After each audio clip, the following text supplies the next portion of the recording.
नमस्कार दोस्तों, मैं डॉक्टर अनिल कुशवाहा। दोस्तों, आज आपके लिए लेकर आए हैं बहुत बेहतरीन क्वेश्चंस। ऐसे क्वेश्चंस जिनको आप देखेंगे तो आपका भी दिमाग घूम जाएगा। और चूंकि कई प्रदेशों में एग्जाम लगे हुए हैं, बिहार जो पीजीटी है उसके फॉर्म आ चुके हैं, लिंक उसके ओपन हो चुके हैं। झारखंड का एग्जाम लगा हुआ है, झारखंड पीजीटी का एग्जाम लगा हुआ है। कई सारे मित्र हमसे जुड़े हैं, झारखंड के जुड़े हैं, बिहार के जुड़े हैं, और जो आपके एमपी वर्ग का है उसकी भी लगभग डेटें फाइनल हैं या फिर होने वाली हैं। सब नजदीक ही एग्जाम है, और यूपी टीजीटी पीजीटी के भी एग्जाम होने वाले हैं। और जैसे ही डेटें आती हैं उसके बाद एग्जाम होंगे। आयोग यहाँ गठित हो रहा है नया। तो लगभग लगभग 3-4 प्रदेशों में बायोलॉजी लेक्चरर का एग्जाम होने वाला है, या फिर बोल सकते हैं सहायक अध्यापक का भी एग्जाम होने वाला है। तो उस दृष्टि से हमने फ्रेम किया है क्वेश्चंस को। ऐसे क्वेश्चन जो 100% इंपॉर्टेंट है, आप सब हमें जानते हैं कि हम उन्हीं क्वेश्चनों का चुनाव करते हैं जो एग्जाम की दृष्टि से 100% इंपॉर्टेंट होता है। हम उन प्रश्नों को बिल्कुल भी जगह नहीं देते हैं जो हमारे एग्जाम की दृष्टि से महत्वपूर्ण नहीं होते हैं, क्योंकि हम लाइक सब्सक्राइब बढ़ाने के चक्कर में मतलब बहुत ज्यादा हवा हवाई बातें नहीं करते हैं। और इसीलिए जो डॉक्टर नोट्स बायोलॉजी परिवार है, लगभग 250 मित्र ऐसे हैं जो विभिन्न जिलों में और विभिन्न प्रदेशों में एज बायोलॉजी लेक्चरर के रूप में कार्यरत हैं, एज असिस्टेंट प्रोफेसर के रूप में कार्यरत हैं। ये तभी संभव हो पाया है जब कंटेंट अच्छा हो। और मैं खुद मैं वो चूँकि ये चीज़ें पब्लिकली नहीं बताई जाती हैं, चूँकि मैं खुद जॉब करता हूँ, और कई लोगों ने भी हमसे कहा कि इतनी फीस क्यों कम रखते हो? तो हमने कहा मैं खुद जॉब करता हूँ, तो कुछ ऐसा ये नहीं कि नहीं, ये मतलब एक हमने उस तबके को टारगेट किया है जिनके पास फाइनेंशियल प्रॉब्लम रहती है और वो अच्छी तैयारी नहीं कर पाते हैं, महँगी कोचिंग संस्थानों को जॉइन नहीं कर पाते हैं। हम उनके लिए काम करते हैं, ना कि उनके लिए काम करते हैं जो बहुत संपन्न है, उनके लिए हम काम बिल्कुल नहीं करते। हम उस तबके को टारगेट करते हैं जो वाकई प्रॉब्लम में है, इसलिए इतनी सस्ती फीस रखते हैं। फीस क्या है? वो एक मेंबरशिप है, फीस तो नहीं बोलेंगे, एक मेंबरशिप है छोटी सी, चूंकि ऐप का खर्चा है, और जो नेट का खर्चा है, कंप्यूटर है, सॉफ्टवेयर है, और मेंटेनेंस खर्चा है, ये सब हमारा चलता रहे, मुझे अपनी सैलरी से खर्च ना करना पड़े, इसलिए ऐसा है। तो शुरू करते हैं वीडियो। आज आप प्रश्नों को बहुत ध्यान से देखिएगा। बिल्कुल नए-नए, बहुत सारे नए-नए क्वेश्चंस मिलेंगे, और कुछ ऐसे क्वेश्चन होंगे जो देखे हैं मगर इंपॉर्टेंट है। तो शुरू करते हैं वीडियो। और यदि आप हमसे जुड़ना चाहते हैं, एक थोड़ी-सी रिक्वेस्ट कर दें, यदि आप जुड़ना चाहते हैं तो ये डॉक्टर नोट्स बायोलॉजी ऐप है, गूगल प्ले स्टोर से डाउनलोड करेंगे, साइन अप करेंगे। और ध्यान रखिएगा 3 बैच है हमारे। एक ₹1199 का है जो कि एमपी वर्ग के लिए है, एमपी वर्ग के मित्रों के लिए है। इसके अलावा हमारे बिहार के मित्रों के लिए कॉम्बो बैच है, बिहार वाले मित्रों के लिए। इसके अलावा झारखंड के मित्रों के लिए, इसके अलावा यूपी के टीजीटी और पीजीटी के मित्रों के लिए है, और ईएलटी के बैच के लिए है। हमारा 699 का जो बैच है वो यूपी के टीजीटी और टीजीटी और पीजीटी के लिए अवेलेबल है। और इसके अलावा 1099 का जो है वो यूपी के जीआईसी के लिए अवेलेबल है। और इसके साथ आपको और क्या मिलेगा? नोट्स की पूरी एक लाइब्रेरी मिलेगी जिसमें बुक्स वगैरह भी होंगी। और इसके अलावा आपको डिस्कशन डेली रात में होता है, डिस्कशन हम लोग डेली रात में करते हैं, वो अवेलेबल होगा। और आपको प्रैक्टिस सेट संडे संडे आते हैं, वो आपको अवेलेबल होंगे। प्रैक्टिस सेट आपको अवेलेबल रहेंगे। ये सब फ्री ऑफ कास्ट है, कोई भी आपको एक्स्ट्रा चार्ज नहीं देना होगा। तो आज ही जुड़े। लगभग 250 मित्र हैं जो अब तक विभिन्न एग्जामों में सफल हैं। टीजीटी लो, पीजीटी लो, एमपी और बिहार, झारखंड, कहीं असिस्टेंट प्रोफेसर हैं, और बहुत सारे मित्र हमारे सिलेक्ट हैं। आप किसी भी क्वेरी के लिए, जानकारी के लिए इस नंबर पर कॉल या मैसेज कर सकते हैं। ये हमारा नंबर है, इस पर कॉल या मैसेज कर सकते हैं। तो आज ही जुड़ें, अभी जुड़ें। देखिए, इसीलिए इतनी फीस इतनी मेंबरशिप कम करके रखी है, जिससे आप बिल्कुल भी तनाव मुक्त होकर हमसे जुड़ें। और मैं वादा, कंटेंट का मैं वादा लेता हूँ कि कंटेंट जो मिलेगा वो किसी भी इतना अच्छा कंटेंट देंगे कि किसी भी कोचिंग संस्थान में आपको नहीं मिलेगा। और खुद का अनुभव है, चूंकि खुद मैं जॉब करता हूं, तो मैं ये भी नहीं कह सकता कि मैंने लड्डू नहीं चखे हैं और आपको लड्डू चखने की बात करता हूं, तो वो ऐसा नहीं है। तो शुरू करते हैं वीडियो, और चैनल को लाइक सब्सक्राइब जरूर करें। तो क्वेश्चन नंबर नजर डालते हैं। इससे पहले वाले में हमने आपके इसके पहले क्वेश्चन करा दिए हैं। आज क्वेश्चन पर जो नजर डालते हैं, रेड पेन ले लें, ये डार्क ले लें। 76 पे, विच of the following is not the abiotic factor? निम्नलिखित में से कौन सा अजैविक कारक नहीं है? देखिए, दो प्रकार के फैक्टर्स होते हैं, एक होता है बायोटिक और एक होता है एबायोटिक। बायोटिक में कौन आता है? जैविक कारक आते हैं, हिंदी में अगर समझेंगे जैवी, यानी जिसमें जीवन हो। और जीवन किसमें है? या तो एनिमल होगा और या तो प्लांट होगा। एबायोटिक की हिंदी होती अजैविक कारक, यहीं से समझ लेते हैं अजैविक कारक। और अजैविक कारक का मतलब होता है जिसमें जीवन जीवन ना हो। और जीवन किसमें नहीं होता है? तो जैसे कि जैसे यहां दिया टेम्परेचर, टेम्परेचर में तो कोई जीवन है नहीं। पानी, वाटर और सॉइल, ये सब कैसे हैं? ये डेथ है, यानी बिना जीवन वाले हैं। और इसमें जो पादप है वो जैविक कारक है। तो उसने कहा है नॉट एबायोटिक, यानी इनमें कौन अजैविक कारक नहीं है? तो तापमान अजैविक कारक है, यानी टेम्परेचर अजैविक यानी एबायोटिक फैक्टर है, वाटर एबायोटिक फैक्टर और सॉइल है। जबकि जो प्लांट है, प्लांट कैसा है? बायोटिक फैक्टर है। कैसा है? बायोटिक फैक्टर है। तो इसलिए हम ऑप्शन 3 को बिल्कुल सही करेंगे। अब हम चलते हैं नेक्स्ट क्वेश्चन पर। नेक्स्ट क्वेश्चन कौन सा दिया हुआ है? 77 नंबर। 77 नंबर। और देखिए, क्वेश्चन चुनाव करने में हमें काफी समस्याओं का सामना करना पड़ता है।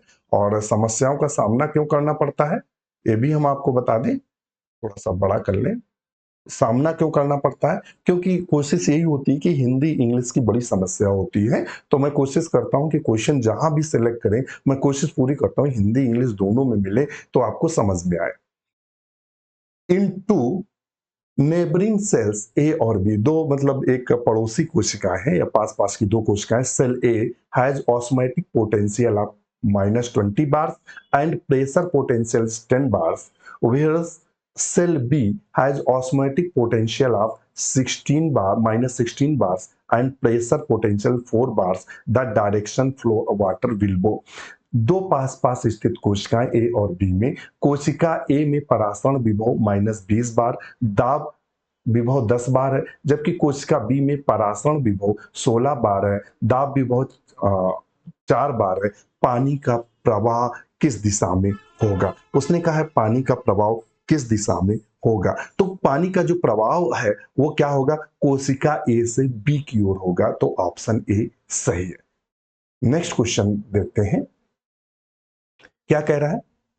Which of the following used as weed killer?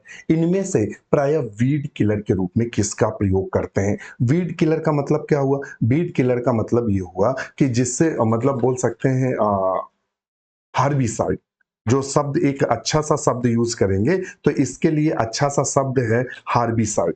तो वही कह रहा है कि हार्बिसाइड के लिए उसने पूछा हुआ है। तो हम आपको बता दें, यहाँ जो हार्मोन्स दिए हैं वो सारे ऑक्सिन्स दिए हैं। कौन से हार्मोन्स दिए? ऑक्सिन्स हार्मोन्स दिए हैं। हार्मोन्स आपके कई प्रकार के होते हैं, जैसे कि ऑक्सिन्स है और उसके बाद साइटोकाइनिन है, जिब्रेलिन्स है और इथाइलिन है, एब्सिसिक एसिड है। ये हम लोग प्लांट हार्मोन में लगभग 5 प्रकार के हार्मोन्स पढ़ते हैं। तो ये 5 प्रकार के हार्मोन्स जनरली हम पढ़ते हैं। तो पहले तो हम देख लें कि ऑक्सिन्स की खोज किसने की थी, डिस्कवर किसने किया था। ऑक्सिन्स को मतलब जो बोलते हैं ऑक्सिन्स को, तो एक्सप्लेन किसने किया था? तो बॉयसन ने किया था। और इस पर जो वर्क है वो डार्विन डार्विन डिस्कवर्ड की बात नहीं करेंगे कि history of auxin dates back to the Darwin. पेवन्ना पे उसने काम किया था डार्विन ने। तो इसमें से दो प्रकार के हार्मोन्स होते हैं। भी आगे क्वेश्चन आएगा, ध्यान रखिए। दो प्रकार के होते हैं, एक होता है सिंथेटिक सिंथेटिक और एक होता है नेचुरल।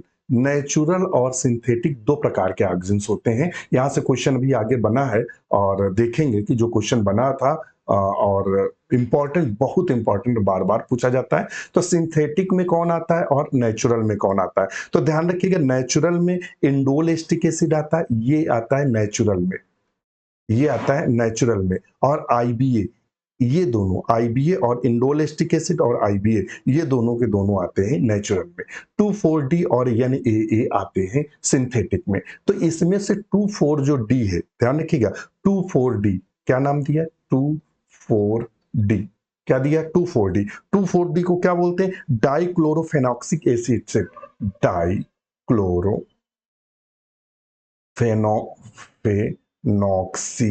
एसिटिक एसिड के नाम से जानते हैं। और ये हार्मोन्स होता कैसा है? ये प्रायः होता है हार्बिसाइड। इसका छिड़काव करते हैं तो जैसे खेतों में जो घास फूस होता है, गेहूं में डालते हैं या अन्य पौधों में डालते हैं तो घास फूस होती है, वो प्रायः मर जाती है। तो 78 का हम नंबर फर्स्ट सही करेंगे, 2,4-D। नेक्स्ट क्वेश्चन है, ये राजस्थान से बना हुआ क्वेश्चन है, वहां से उठाया गया है। Match group first second correctly choose the correct option. सही समूह का मिलान करिए। उसने ये दिया हुआ राजस्थान में, यानी vegetation of sand dunes in the Rajasthan, और ये राजस्थान के विभिन्न एरिया दिए हैं और उन्होंने ये भी दिया हुआ है कि किस एरिया में, उन्होंने वनस्पति का नाम दिया हुआ है किस एरिया में कौन होता है। तो यहाँ ऑप्शन थर्ड सही था। कौन सा था? थर्ड। फोर्थ, थर्ड, फर्स्ट और सेकेंड, ये वाला सही है। ये यानी ए में कौन सही है? ए में फोर्थ सही है। तो ए में ऐसे आप यहां से ध्यान दे लीजिए, ए में हम जाएंगे फोर्थ को। Vegetation of sand dunes in the Rajasthan, तो वो कौन है? तो वो है कॉलीगोनम पोलोगोनाइडिस। तो ये सही है। और थर्ड में कौन सा, बी में कौन सा सही है? थर्ड। तो बी में लगाएंगे हम को, ये third. Vegetation south and south eastern region इन राजस्थान, राजस्थान में दक्षिण व दक्षिण पूर्वी भाग की वनस्पति कौन है? तो पौधा बाहिनिया परप्यूरिया है। उसके बाद सी में फर्स्ट सही है, तो सी में हम लेके चलेंगे सी को फर्स्ट में। सी में वेजिटेशन ऑफ साइलाइन लेक रीजन इन राजस्थान, तो क्रेसा क्रेटिका, ये सही होगा। और अब बचा वेजिटेशन ऑफ हिली रॉकी रीजन, तो यूफोर्बिया कार्सिफोलिया, तो ये सही है। तो ऑप्शन हमारा तीसरा सही होगा। नेक्स्ट क्वेश्चन पर चलते हैं। Select correct pair, select the correct pair. यहाँ स्टीलर सिस्टम दिया है। हम आपको बता दें कि यदि आप पढ़ रहे हैं और तो स्टीलर सिस्टम जरूर पढ़ के जाइए। एग्जाम में स्टीलर सिस्टम अगर आप पढ़ के नहीं जा रहे हैं तो मतलब सब आप गड़बड़ करके जाएंगे। तो स्टीलर सिस्टम आपको पढ़ना है, और स्टीलर सिस्टम की हमने एक ट्रिक बनाई, ट्रिक है हमारी। आप हमें, जब आप टेरोडोफाइटा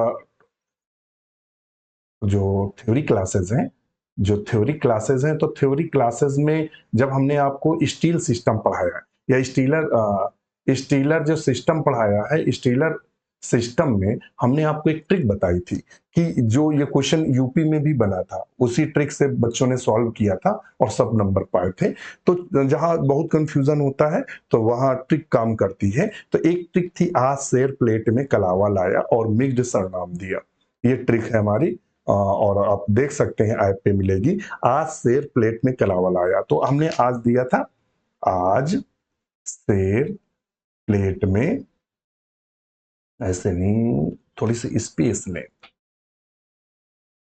आज शेर प्लेट में कलावा लाया, तब मिक्स्ड सरनाम दिया। सरनाम दिया, बस यहीं से आज का मतलब है, आज का मतलब है एक्टिनो से, एक्टिनो स्टील, और किससे? शेर का मतलब है सरनम, सॉरी सिरेटम, सिरेटम। तो एक्टिनो स्टील कहीं दिया है, और इसमें क्या है? लाइकोपोडियम सिरेटम, ये क्लेवेटम दिया है, तो ये बिल्कुल गलत है, इसको हटा दो। दूसरा, प्लेट में यानी जो प्लेट का मतलब हुआ प्लेक्टो, प्लेक्टो दिया है कहीं? हाँ, ये प्लेक्टो दिया। और प्लेक्टो किस में पाया जाता है? क्लेवेटम में।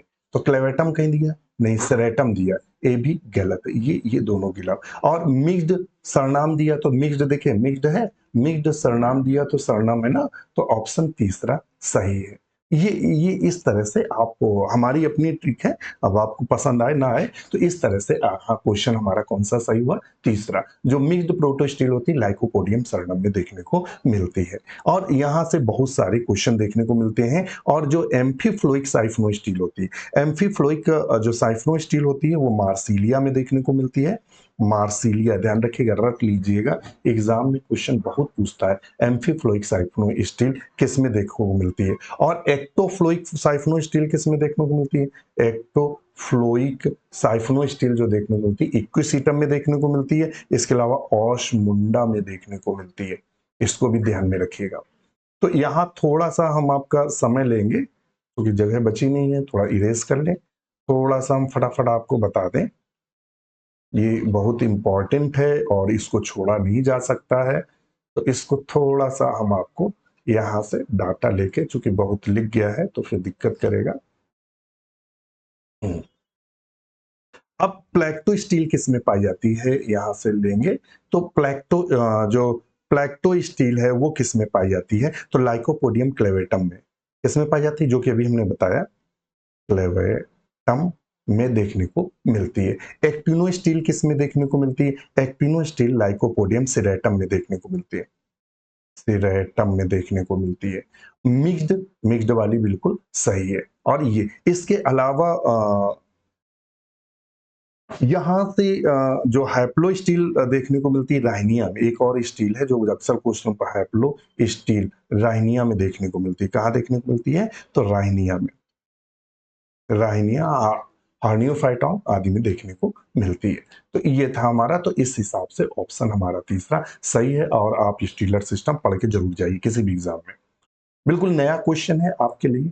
Heat shock gene obtained from Drosophila which has been introduced in tobacco plant। Drosophila से प्राप्त हीट शॉक जीन्स जिसे तंबाकू पादप में स्थापित किया गया वो प्राय क्या है? कौन सी जीन्स है इसमें से? तो EHSP 6871 दिया है और 70 दिया हुआ है। तो इनमें से कौन सी सही है? तो प्राय सही कौन सी है? EHSP, ध्यान रखिएगा, EHSP 70 सही है। हीट स्टॉक जीन होती क्या है भी देख लेते हैं। Heat shock genes is stress gene होती है, यानी पौधों को स्ट्रेस से बचाती है, जैसे सूखा है या विपरीत परिस्थितियां हैं, उन विपरीत परिस्थितियों से बचाने का कार्य करती है। Code of number the protein that collectively from the most ancient and universal stress defence system. ये क्या करते हैं? डिफेंस सिस्टम को डेवलप करते हैं। नेक्स्ट क्वेश्चन है, clump connection found in, clamp बंधन पाया जाता है, ये कहां से है? तो ये हमारा एल्गी का क्वेश्चन है। कहा? एल्गी का। यहाँ 4 क्लासेस दी हैं, फाइकोमाइसिटीज, एस्कोमाइसिटीज, बेसिडियोमाइसिस, ड्यूटेरोमाइसिटीज। फाइकोमाइसिटीज का करेक्टर क्या होता है? ये एसेप्टेट होते हैं, एसेप्टेट होते हैं और सीनोसिटिक होते हैं, सीनोसिटिक होते हैं। और ये कैसे होते हैं? ये सेप्टेट होते हैं, ये सेप्टेट होते हैं और इसमें एस्कोस्पोर बनते हैं। क्या बनते हैं? एस्कोस्पोर बनते हैं। बेसिडियो में क्या बनते हैं? बेसिडियो स्पोर बनते हैं, बेसिडियो स्पोर बनते हैं। और ध्यान रखिएगा, क्लम्प फॉर्मेशन होता है, क्लम्प फॉर्मेशन होता है। क्लम्प का फॉर्मेशन किसमें होता है? बेसिडियो माइसिटीज में। क्लम्प फॉर्मेशन होता है क्या? तो मैं इधर दिखाऊं आपको। इसमें क्या होता है, जैसे मान लेते हैं ये कलर चेंज कर दें तो दिक्कत नहीं होगी आपको समझने में, ब्लू कर लेते हैं। मान लेते हैं ये एक सेल है और ये कोशिका है ये, और इसको डाइकैरियोटिक होना है, तो यहां से एक फॉर्मेशन निकलता है और ये ऐसे आ जाता है ये, तो इसको क्लम्प फॉर्मेशन बोलते हैं। ये न्यूक्लियस डिवाइड होके इसमें आ जाता है, तो इसे क्लम्प फॉर्मेशन के नाम से जानते हैं। तो क्लम्प फॉर्मेशन किसमें पाया जाता है? ड्यूटेरोमाइसिटीज में, और सॉरी बेसिडियोमाइसिटीज में क्लम्प फॉर्मेशन पाया जाता है। और ड्यूटेरोमाइसिटीज का खास कैरेक्टर होता है कि सेक्सुअल जो रिप्रोडक्शन होता है, सेक्सुअल जो रिप्रोडक्शन होता है, रिप्रोडक्शन होता है, लैंगिक जनन प्राय एब्सेंट होता है, अनुपस्थित होता है। क्या होता है? एब्सेंट होता है। तो ऑप्शन हम बी को बिल्कुल सही करेंगे। नेक्स्ट क्वेश्चन है, एग्जाम्पल ऑफ मीजोगैमी। मीजोगैमी का एग्जाम्पल क्या है? तो 3 प्रकार के आपको कंडीशन देखने को मिलती हैं। कौन कौन सी कंडीशन देखने को मिलती है? पोरोगैमी देखने को मिलती है, चलाजोगैमी देखने को मिलती है। ये आपको देखने को मिलती हैं जब आप एम्ब्रियोलॉजी पढ़ते हैं। क्या पढ़ते हैं? एम्ब्रियोलॉजी। तो 3 प्रकार की कंडीशन देखने को मिलती हैं और थोड़ा-सा हम चित्र एक ड्रा करेंगे। देखिए, पढ़िएगा वीडियो बीच में अगर स्किप करेंगे तो मज़ा नहीं आएगा। अब पढ़ाई किसको अच्छी लगती है? मुझे तो अच्छी नहीं लगती है, आपको अच्छी लगती हो तो लगती हो। पढ़ना सबसे बोरिंग काम होता है। ये है, ये ओव्यूल फॉर्मेशन है, एक ओव्यूल ये है और एक ओव्यूल इधर हम बना लेते हैं, तो जिससे हम आपको तीनों चीज़ें फटाफट समझा दें।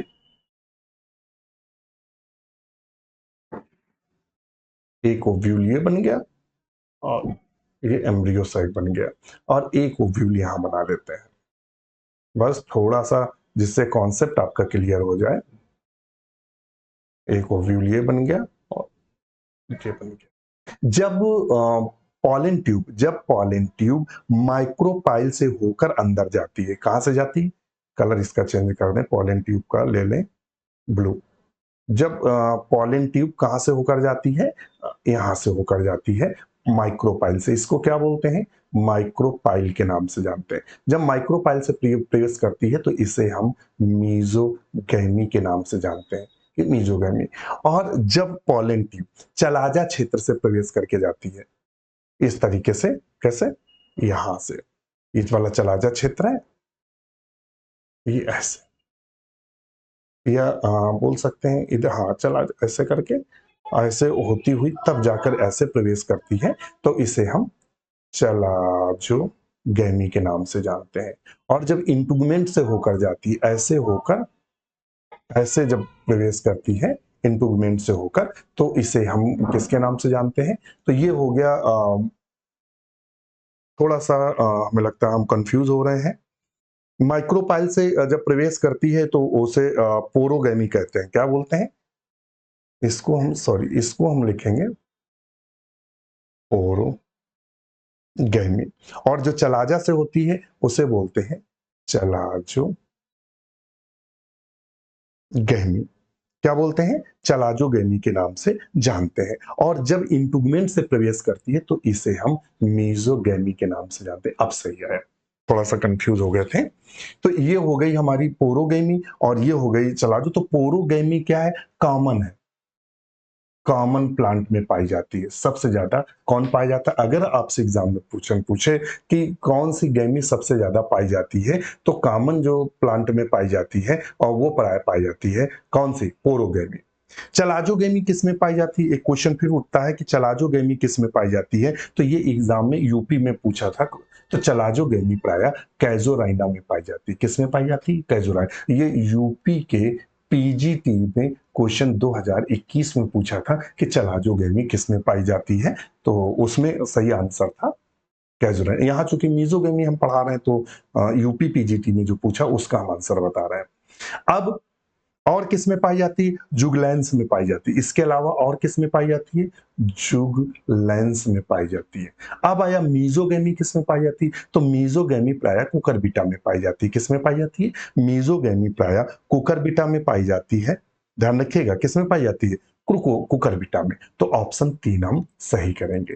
तो यहाँ आपसे लगभग 10 क्वेश्चन तैयार हुए। एक तो आपसे पूछ सकता है जब माइक्रोपाइल से पॉलन ट्यूब प्रवेश करती है तो उसे क्या बोलते हैं? तो उसे हम पोरोगैमी बोलते हैं, एक क्वेश्चन। दूसरा आपसे पूछेगा जब हम चलाजा से प्रवेश करते हैं क्या बोलते हैं? चलाज़ोगैमी। और जब इंटुगमेंट या फनकिलात से प्रवेश करता है तो उसे हम मीज़ोगैमी बोलते हैं। फिर एग्जाम्पल पूछता है सबसे ज्यादा कौन सी गैमी पाई जाती है? तो सबसे ज्यादा पोरोगैमी पाई जाती है। चलाज़ोगैमी किस में पाई जाती है? तो कैज़ोराइनो में। पूछा गया क्वेश्चन है यूपी पीजीटी में, चलाज़ोगैमी। तो कैज़ोराइनो में पाया जाता है और जुगलैंस में पाया जाता है। और जो मीज़ोगैमी है वो किस में पाई जाती है? कुकुरबिटा में पाई जाती है। कहाँ पाई जाती है? कुकुरबिटा में। ध्यान रखिएगा कुकुरबिटा में तब लगाएंगे जब अगर अगर यहाँ क्वेश्चन और टेढ़ा कर दे, टेढ़ा क्वेश्चन कर दे, अगर पूछ दे इंटीगुमेंट से अगर पॉलन ट्यूब प्रवेश करती है तो वो पॉलन ट्यूब जब प्रवेश करती है इस प्रकार की मीज़ोगैमी की किसमें देखने को मिलती है? कुकुरबिटा में। और क्वेश्चन थोड़ा सा और टेढ़ा कर दे और ये पूछ दे कि अगर फनकिल से प्रवेश करेगी, किससे प्रवेश करेगी? फनिकुलस से प्रवेश करेगी, तो जो फनिकुलस से जब प्रवेश करेगी तो उसे मीजोगेमी कहते हैं। तो वो एग्जाम्पल उसका क्या है? तो पिस्टेसिया है। क्या है? पिस्टेसिया। पिस्टेसिया में जो मीजोगेमी होती है, अगर वहां थोड़ा सा क्वेश्चन टफ बनाएगा कि मीजोगेमी में जब फनिकुलस से पॉलन ट्यूब प्रवेश करती है वो किसमें देखने को मिलता है? तो पिस्टिया में। और अगर इंटुगुमेंट से प्रवेश करेगी तो कुकुरबिटा में। ये ध्यान रखिए। नेक्स्ट क्वेश्चन देखते हैं 85 number. Which of the following scientist suggest the complex organic molecule where were important for organic life? निम्नलिखित में से किस वैज्ञानिक ने सुझाव दिया कि जटिल कार्बनिक अणु जीवन की उत्पत्ति के लिए महत्वपूर्ण है? तो वान हेलमांट ने क्या कहा था? इन्होंने कहा था कि अगर पसीने की भीगी हुई शर्ट को चोकर में रख देंगे तो जीवन की उत्पत्ति अपने आप हो जाती है, चूहे डेवलप हो जाते हैं। तो ये तो थे नहीं। ओपायरिन ने बिल्कुल ओरिजिन ऑफ लाइफ दिया था। ओरिजिन ऑफ लाइफ इन्होंने पुस्तक लिखी थी और इन्होंने ओरिजिन ऑफ लाइफ दिया था। तो ऑप्शन 3 सही होंगे।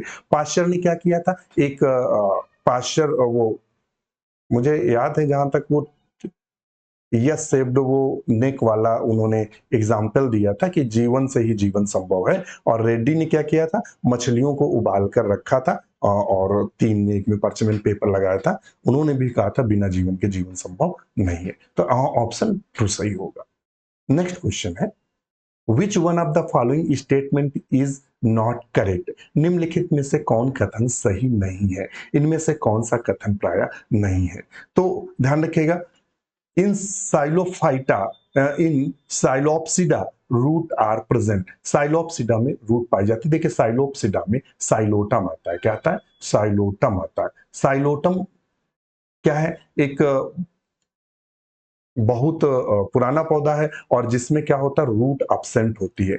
क्या होती है? रूट एब्सेंट होती है। हमने ये बताया था एक दिन कि इसमें रूट एब्सेंट होती है। जब आप टेरिडोफाइटा की ऐप पर वीडियो देख रहे होंगे, थ्योरी वाली क्लास, तो उसमें हमने बाकायदे आपको बताया है चित्र बनाकर कि उसमें रूट प्राय एब्सेंट होती है। उसमें प्राय क्या पाए जाते हैं? राइजोइट्स जैसी संरचनाएं देखने को मिलती हैं। रूट्स एब्सेंट होती हैं। तो चूंकि कौन सा कथन सही नहीं है तो ऑप्शन फर्स्ट जो है वो सही नहीं है। तो 86 का हम सही क्या करेंगे? तो 86 का हम सही करेंगे फर्स्ट नंबर। ध्यान रखिएगा। और इन स्फिनोप्सिडा एंथ्रोजोइडा मल्टीफ्लैजेलेट बिल्कुल सही है। इन टेरोप्सिडा यंग फ्रॉन्ट्स आर सर्सिनेटली क्वाइल्ड। बिल्कुल। जो टेरोप्सिडा में होती हैं, जो पत्तियां यंग होती हैं तो वो क्वाइल्ड होती हैं इस तरीके से। सर्सिनेट, सॉरी कैसे बना, ऐसे ऐसे क्वाइल्ड होती है ऐसे। इन लाइकोप्सिडाइज्म lycopodium plant are the homosporous या हेटेरोस्पोरस? देखिए जो लाइकोपोडियम होता है, यहाँ अगर बात करेंगे लाइकोपोडियम की, तो लाइकोपोडियम होमोस्पोरस होता है, जबकि जो सिलाजिनेला होता है, सिलाजिनेला जो होता है वो हेटेरोस्पोरस होता है। कैसा होता है? हमारे पीछे लिख रहा है हेटेरोस्पोरस होता है। तो ऑप्शन सारे सही हैं। तो इस हिसाब से ऑप्शन फर्स्ट गलत है। तो ऑप्शन ए को हम सही करेंगे। नेक्स्ट क्वेश्चन है resolving power of microscope is a function of. कहता सूक्ष्म दर्शी में विभेदन क्षमता। देखिए जैसे आप इंटर में या बीएससी में एमएससी में जब आप सब प्रैक्टिकल कर रहे होंगे, जितने भी मित्र पीजीटी दे रहे हैं तो सब एमएससी हैं और सब अच्छे अच्छे संस्थानों से पढ़े तो सबने अपना प्रैक्टिकल किया है।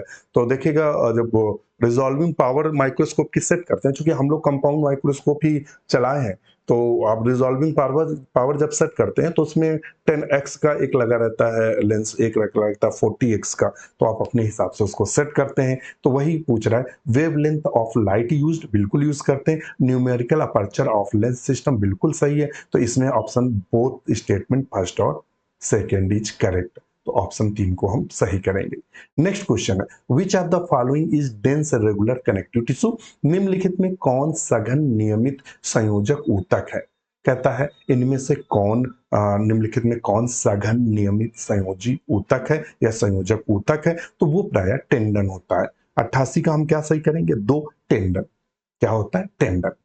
नेक्स्ट क्वेश्चन है the rate of photosynthesis is maximum in. प्रकाश संश्लेषण की दर अधिकतम होती है। तो देखिए सबसे अधिकतम रेड लाइट में होती है। किसमें होती है? रेड लाइट में होती है। फिर उसके बाद ब्लू लाइट में होती है। ब्लू लाइट में होती है, और सबसे कम जो होती है वो ग्रीन लाइट में होती है। किस में होती है? ग्रीन लाइट में। तो यहाँ सबसे ज्यादा पूछा है तो सबसे ज्यादा रेड लाइट में होगी, तो ऑप्शन 2 को हम सही करेंगे। और सबसे कम किस में होती है? ये कम होती है और ये सबसे ज्यादा होती है, तो ऑप्शन हम 2 को बिल्कुल सही करेंगे। प्रकाश संश्लेषण जो होता है, जब फोटोसिंथेसिस आप पढ़ते हैं फिजियोलॉजी, प्लांट फिजियोलॉजी में, तो आप देखेंगे कि जो रेड लाइट होती है उसमें फोटोसिंथेसिस सबसे ज्यादा होती है। नेक्स्ट क्वेश्चन, अभी देखिए यही ऑक्सीजन वाला बताया था, which following is the synthetic oxygen, इनमें से सिंथेटिक ऑक्सीजन कौन सा है? तो देखिएगा, इंडोल एस्टिक एसिड कैसा है? ये नेचुरल है। ये कैसा है? नेचुरल है। एबीए क्या है? नेचुरल है। जीए क्या है? ये जिब्रेलिन है। तो ये तो पहले ही खत्म हो गया, क्योंकि ऑक्सीजन दिया है तो जिब्रेलिन अलग हार्मोन्स है, तो ये तो पहले ही खत्म हो गया। ये तो अब ये 3 बचे। इनमें से जो एन ए है, ये प्राय क्या होता है? ये प्राय सिंथेटिक होता है। जो एन ए है, ये प्राय क्या होता है? सिंथेटिक होता है। ध्यान रखिएगा।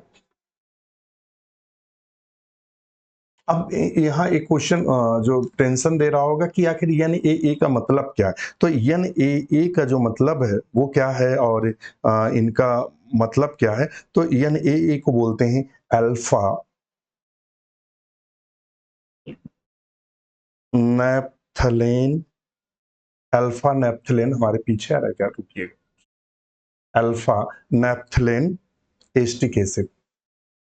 Acetic acid. ध्यान रखिएगा, बहुत क्वेश्चन पूछते हैं। इसको बोलते हैं इंडोल एस्टिक एसिड। क्या बोलते हैं? Indole 3 acetic acid. ठीक। एसिड। आईबीओ को क्या बोलते हैं? Indole. Indole 3 butyric acid. Butyric acid के नाम से जानते हैं। और जीए तो जिब्रेलिन बता ही दिया है। तो ऑप्शन यहाँ कौन सा सही होगा? ऑप्शन फर्स्ट सही होगा, जो कि सिंथेटिक ऑक्सीजन से। नेक्स्ट क्वेश्चन है, Aristotle lantern is example of which class of Echinodermata. अरस्तु की लालटेन इकाइनोडर्मेटा के किस वर्ग का उदाहरण है?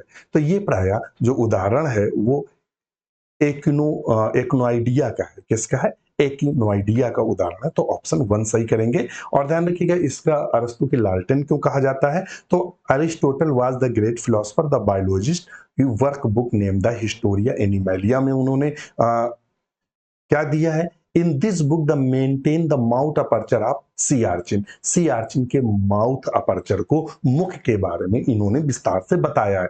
5 टीथ या 5 प्लेट पाई जाती हैं जो कैल्शियम कार्बोनेट की होती है। फ्लैशी टंग पाई जाती है। Resembles and horn lantern with the पैंस the horn left out. तो ये जो पाई जाती है दांतों वाला ऐसा जबड़ा जिससे वो भोजन लेता है, सी आर्चिन, तो इसीलिए इसे अरस्तु की लैंटर्न के नाम से जानते हैं, क्योंकि इन्होंने अपने बुक में उसका विस्तार से वर्णन किया। अगर पूछ दे किसको कहते हैं, तो सी आर्चिन को कहते हैं। क्या कहते हैं? सी आर्चिन को। ये किसका सदस्य है? तो इकाइनोडर्मेटा का है।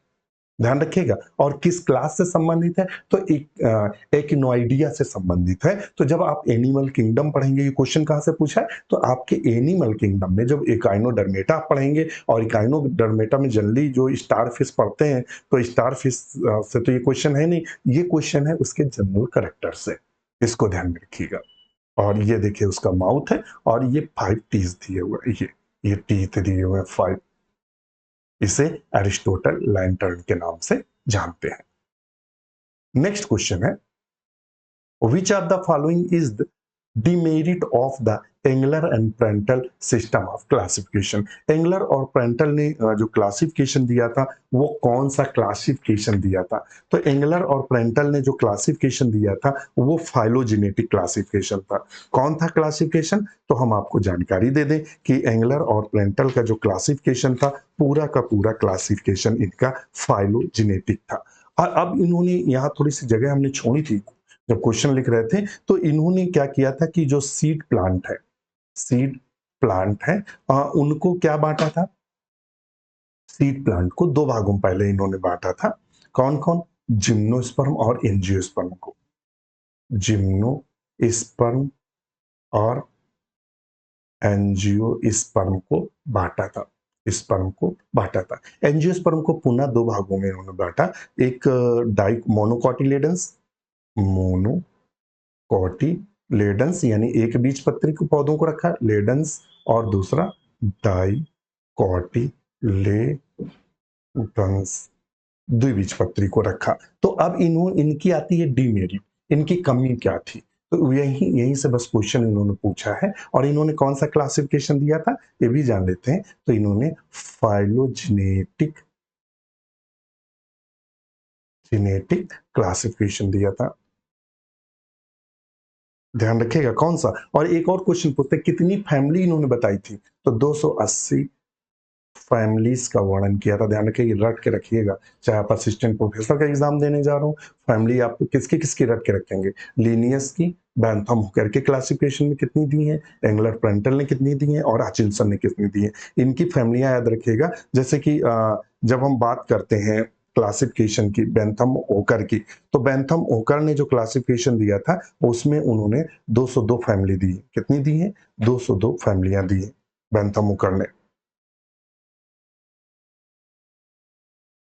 अगर बैंथम उकर की बात करेंगे तो 202 फैमिलियां दी हैं, और मुझे लगता है हाचिंसन ने 411 के लगभग फैमिलियां दी हैं। एक बार आपको देख लीजिएगा, 411 फैमिलियां दी हैं। तो ये तीनों फैमिलियां, बैंथम उकर कितनी फैमिली दी हैं रट के रखिएगा, और हाचिंसन ने कितनी फैमिलियां दी हैं, और इन्होंने कितनी दी हैं। इसको ध्यान में रख के देखिए, क्वेश्चन बना है ये गवर्नमेंट डिग्री कॉलेज का जो एग्जाम है वहां से भी फैमिली से ये क्वेश्चन पूछा गया है। उसमें शायद बैंथम उकर का पूछा था, ये कितनी दी है, 202 थी। तो यहाँ इन्होंने, इनकी कमी क्या थी, dicotyledons are placed after monocotyledons. तो ऑप्शन हम इसमें क्या, इनकी डीमेरिट्स क्या थी, तो डीमेरिट्स थी कि इन्होंने डाइकोटिलेडन्स को, इन्होंने क्या किया था, डाइकोटिलेडन्स को मोनोकोटिलेडन्स के बाद रखा है, यानी मोनोकोटिलेडन्स को बाद इन्होंने एडवांस माना, डाइकोटिलेडन्स को कम एडवांस माना। ये इनकी डीमेरिट्स थी। तो इनके आधार पर ऑप्शन ये सही होगा। नेक्स्ट क्वेश्चन है, which of the following can be separated by isopycnic centrifugation technique। निम्नलिखित में से isopycnic centrifugation तकनीक द्वारा किसे अलग किया जाता है। जब आप लैब में पढ़ेंगे और खासकर टूल्स एंड टेक्निक पढ़ेंगे, बीएससी थर्ड ईयर में अगर आप पढ़ रहे होंगे, तो एक वहां पेपर चलता है टूल्स एंड टेक्निक का। अब पता नहीं नेप में क्या आया है, जो नई शिक्षा नीति आई है 2020 वाली, तो उसमें कुछ पेपर आगे पीछे किया, वो फर्स्ट ईयर में हो सकता है पहुंच गया हो, टूल्स एंड टेक्निक। तो वहां आप पढ़ते हैं सेंट्रीफ्यूगेशन। सेंट्रीफ्यूगेशन से हम क्या करते हैं कि उनके घनत्व के आधार पर क्या करते हैं, अलग अलग करते हैं। तो तकनीक से किसे अलग किया जा सकता है, तो उपकोशिकी कोशिकांग के सब सेलुलर ऑर्गेनल्स को। तो ऑप्शन 4 को हम सही करेंगे। सेंट्रीफ्यूगेशन क्या होती है, एक उसमें परख नलियां लगी रहती हैं, उसमें जिसको हम सेपरेट करना होता है भर देते हैं और उसको मूव करते हैं, मिक्सी की तरह चलाते हैं, तो वो इतनी तेजी से घूमता है, राउंड करता है कि जिसका जैसा द्रव्यमान होता है उसी पे एकत्रित हो जाता है। नेक्स्ट क्वेश्चन है, Which of the following enzyme is associated with the inner membrane mitochondria। ये क्वेश्चन यूपी पीजीटी में यहाँ से क्वेश्चन बना था कि मार्कर जीन, माइटोकॉन्ड्रिया का मार्कर, माइटोकॉन्ड्रिया का मार्कर, मार्कर एंजाइम किसे कहते हैं। ये क्वेश्चन यूपी में बना है, और ये क्वेश्चन थोड़ा सा घुमा हुआ है कि जो इनर मेम्ब्रेन में माइटोकॉन्ड्रिया के जो एंजाइम पाया जाता है उसे क्या बोलते हैं, तो उसे सक्सिनेट डिहाइड्रोजिनेज बोलते हैं। क्या बोलते हैं, सक्सिनेट डिहाइड्रोजिनेज के नाम से जानते हैं। तो ऑप्शन 2 सही है, ध्यान रखिएगा। नेक्स्ट क्वेश्चन है, which of the following is not the objective of mental hygiene. निम्नलिखित में से कौन मानसिक स्वास्थ्य विज्ञान का उद्देश्य नहीं है, तो पहला है बालक बुद्धि को बढ़ाना। ये आपका साइकोलॉजी का क्वेश्चन है, छोड़ दो उसको, बता दिया है। कहीं कहीं हल्की फुल्की आपसे चाइल्ड पैडागोगी पूछ लेते हैं, तो वहां से क्वेश्चन वो उठा लिया गया था। 96 इन SDS page the protein sample protein sample is first, the SDS page is the protein का प्रदर्शन सर्वप्रथम क्या है, तो एसडीएस पेज का फुल फॉर्म क्या लिख के रखा था हमने आपको बताने के लिए। Page sodium डोडिकल sulphate पॉलीक्रमाइड gel electrophoresis पूरा इसका ये नाम देते हैं। ध्यान रखिएगा, एचडीएस पे सोडियम डोडिक्सिल सल्फेट पॉलीक्रमाइड जेल इलेक्ट्रोफोरेसिस, ये एक तकनीक है। जेल इलेक्ट्रोफोरेसिस आपने इंटरमीडिएट में भी पढ़ा है, बीएससी में भी पढ़ा है, बायोटेक्निक में, वहां से क्वेश्चन पूछा गया है। तो अब ये यहाँ क्या कह रहा है और इसका काम भी यहां से देख लेते हैं। This technique used for the separation of protein based there molecular weight, इस technique widely use for the forensics, genetic biotechnology, molecular biology, separate the protein molecule based on their electrophoretic mobility। इसमें protein को हम अलग अलग करते हैं उसकी गति के आधार पर। तो इसमें हम क्या करते हैं, इसमें करते हैं treated with the reducing agent and then with the anionic detergent followed by the fraction by the electrophoresis. एक अपचायक कारक के साथ उपचयित किया जाता है, फिर आयनिक डिटर्जेंट के साथ तदुपरांत विद्युत कण संचलन द्वारा आशंकित किया जाता है। तो ऑप्शन 1 सही होगा। नेक्स्ट क्वेश्चन है, how many true breeding P varieties were selected by Mendel. Mendel के द्वारा मटर पादप की कितनी तद्रुप प्रजनन प्रजातियों का चयन किया गया? तो उन्होंने 14 जातियां ली थी भाई। 7 करेक्टर लिए थे ना, 7 पेयर करेक्टर लिए थे। एक डोमिनेंट लिया था, क्या लिया था? डोमिनेंट करेक्टर लिया था, एक रिसेसिव लिया था, रिसेसिव। तो 7 ये करेक्टर थे, 7 ये मिलाकर कितना हो गया? 14। तो ऑप्शन 4 सही होगा। नेक्स्ट क्वेश्चन है, which of the following statement is correct. निम्नलिखित में से कौन सा कथन सत्य है? तो इसमें से कौन सा कथन क्रोमोसोम को सैफरेनिन से विरंजित करते हैं? गलत है। क्रोमैटिन पदार्थ जो अत्यधिक संघनित होता अवस्था में होता है यूक्रोमैटिन कहते हैं, गलत है। उसको हम प्रायः हेट्रोक्रोमैटिन कहते हैं। क्या कहते हैं? हेट्रोक्रोमैटिन कहते हैं, जो अत्यधिक संघनित होता है। तो ए भी गलत है, ए भी गलत है और ए भी गलत है।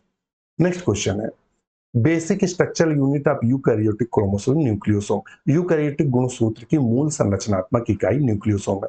ऑप्शन 3 सही है। नेक्स्ट क्वेश्चन है, Sita Mata sanctuary is known as. Sita Mata अभ्यारण्य किसके लिए जाना जाता है? सीता माता सेंचुरी प्रायः किसके लिए जानी जाती है? तो सीता माता जो सेंचुरी है वो उड़न गिलहरी के लिए जानी जाती है या फ्लाइंग स्क्वेरल्स के लिए जाना जाता है। तो ऑप्शन 4 सही है। दोस्तों वीडियो कैसा लगा कमेंट्स जरूर करिएगा, हमें आपके कमेंट्स का इंतजार रहेगा। हमें लाइक सब्सक्राइब करिएगा, हमारे साथ जुड़िएगा, हमारा ऐप आप डाउनलोड करिएगा और मिनिमम से मिनिमम आपके लिए एक मेंबरशिप रखी गई। जुड़िए, मैं वादा करता हूं कि आपका सिलेक्शन श्योर होगा। इसी के साथ आज के लिए हमें विदा दीजिए। बहुत बहुत धन्यवाद। नमस्कार।